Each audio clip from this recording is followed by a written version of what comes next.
Sa panahon ngayon, isa sa binibigyang pansin ang kalusugan ng ating mental health. Kaya naman, kasama dapat ito sa ating overall health ng ating pangangatawan. Narito ang isang special report.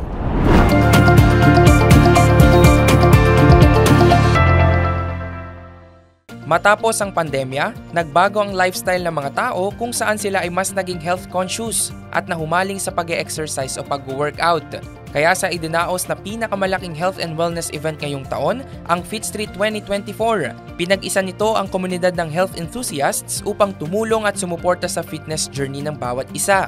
Sa temang 360 Mind-Body Connection, layunin ng event na ito na ipakita ang kahalagahan ng pag-ehersisyo, lalong-lalo na pagdating sa mental health ng mga tao.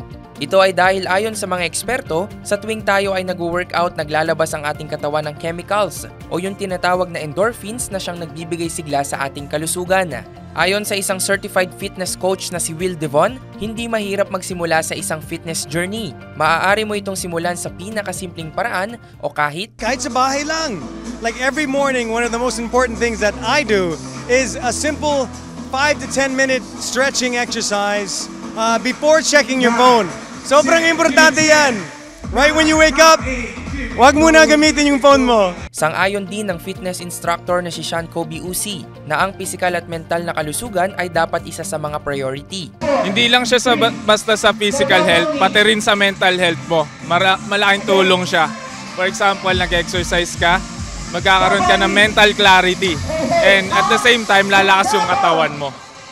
And may iwasan mo magkasakit. Kung nais mong maging fit, hindi naman kinakailangang extreme kaagad ang gagawing activities. Basta dapat meron kang consistency at hindi ka susuko ng mabilis.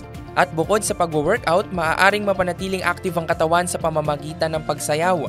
Lalo na ngayong maraming dance craze sa TikTok na madaling gayahin ang mga galaw. Dancing really helps us with our health, of course. Kasi it helps us with our stamina. And of course, our health na hindi lang tayo lagi nakahiga.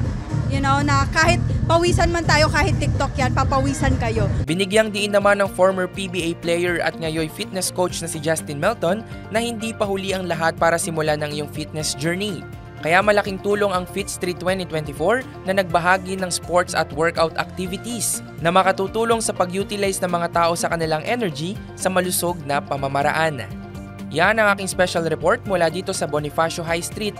Ako si Ralph de la Cruz, nagbabalita ng tama, naglilingkod ng tama.